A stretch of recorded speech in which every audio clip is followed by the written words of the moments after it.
Hey everybody, I hope you're doing well, and welcome back to Michael's Matters. And of course, as per usual, I am Michael.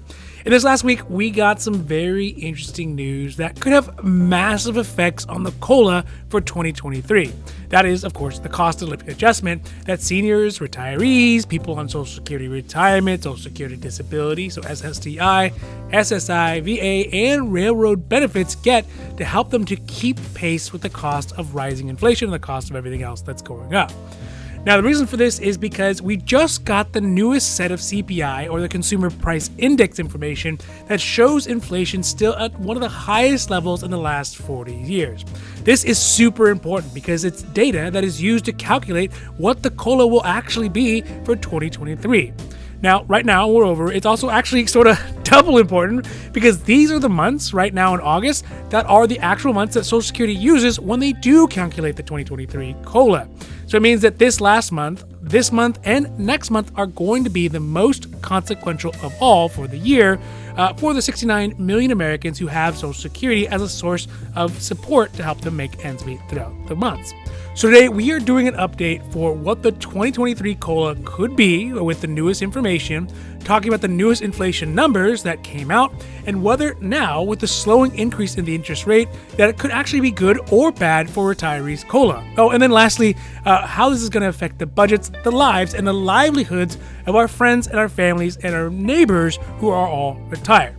Now, this is Michael's Matters, and before we get to it, if you like these videos, if you find them interesting, helpful, or at least useful, please don't forget to like and subscribe. Also, I think you gotta hit the little bell as well so you can get notified, so you can get updates, in fact, when my newest and most informative videos get put up. All right, so let's jump right into the numbers today, because this last week we got 1/3 of the piece of the puzzle that results in the COLA increase for next year. So it's becoming more and more clear what the actual increase will be. That's for 2023, of course.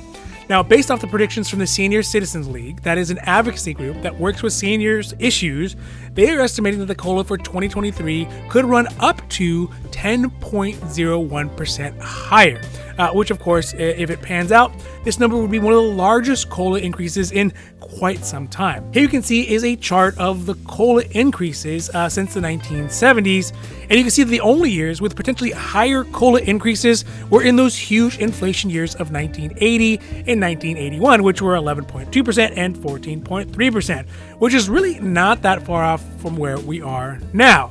Now, of course, the reason for this is primarily because of the cost of literally everything going up astronomically over these last 3 years.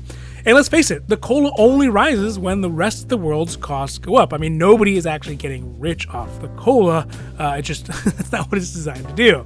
But what this could do is it could help folks who are retired, who are on Social Security or SSDI, to at least hold back the onslaught of the massive price increases that they are disproportionately feeling on a daily basis from the months and during the year.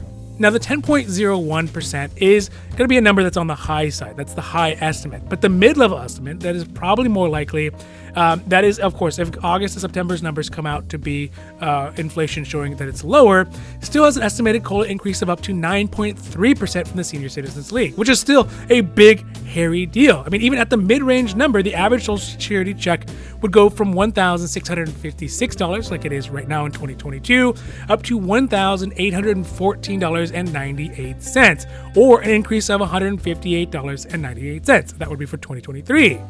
At the larger 10.01%, though, it would go up by $165.77, so that would go up to $1,821.77. So not a huge difference between the two on the monthly basis, but on the yearly basis, you can definitely see a notice. And also, it might, one for the other would be the difference between thinking about stepping up to those animal fries versus the normal fries when you're going through In-N-Out. Animal fries. So what does this mean for people who are actually getting Social Security retirement, SSDI, SSI, VA, and railroad benefits and other government pensions? Well, obviously it'll mean that come January 2023, they will start getting pension checks that are bigger. I mean, that is just not really the main issue. The main issue is if the benefits checks will be big enough to keep them afloat over the next year. Now, I say this because the way that the COLA is calculated, it leaves a lot of room for folks on Social Security to not get enough benefits. So for example, first is the fact that the sample months, which we are in right now, for the entire year of 2023 is just the third quarter of a year's inflation. So that is July, August, and September. It's these 3 months that the government uses to calculate a full year's COLA prospectively. So especially as of this year, we have seen inflation rise dramatically from the beginning of the year until now. And although it is showing signs of slowing, even modest increases will mean that seniors' money will continue to buy them less and less of life's necessities. So for example, here's another chart for you. It shows the rate of inflation going back to October 2021. You can see in August, September, and October of 2021, the inflation rate was only at 5.3, 5.4, and then 6.2%. So if you recall, the COLA increase for 2022 was at 5.9%. But here we sit in August of 2022, and the actual price of stuff has gone up by 8.5%. So that leaves a 2.6% gap that are not being paid for or not being accounted or attributed in to folks' COLAs after the end of the year. Now, although that doesn't seem like a lot, over time, year over year, or even potentially over the entirety of a retirement, those numbers can add up to a lot. Those 2%, those 1%, that 2.6%. My fear is the same thing will potentially happen next year, especially right now because inflation is starting to quote unquote fall. Then if it goes back up after the calculation is done, then people's COLA increases will be reflected just for these 3 months of inflation, which may end up being feckless in the face of continued increasing inflation.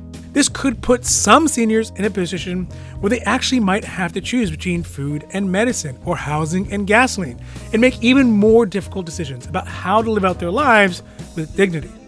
Of course, if we want to put an optimistic spin on this, put my optimistic hat on, at the moment, we could see inflation continue to decline or even deflate, which would be beneficial to those folks' pocketbooks too, because they would actually get more money than the inflation rate accounts, but it would lead to a whole heap of other problems, which we're not going to get into in this video.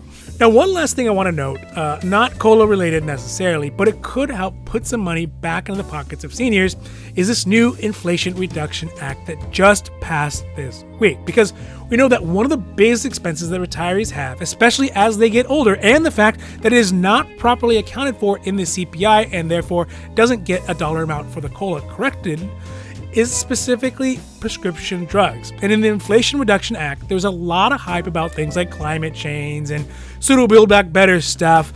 But the one thing that is going to actually help shift the balance that seniors have been living in is that Medicare will be able to start using its purchasing power as one of the largest drug purchasers in the world to begin to negotiate prices. Yay! Round of applause for that one.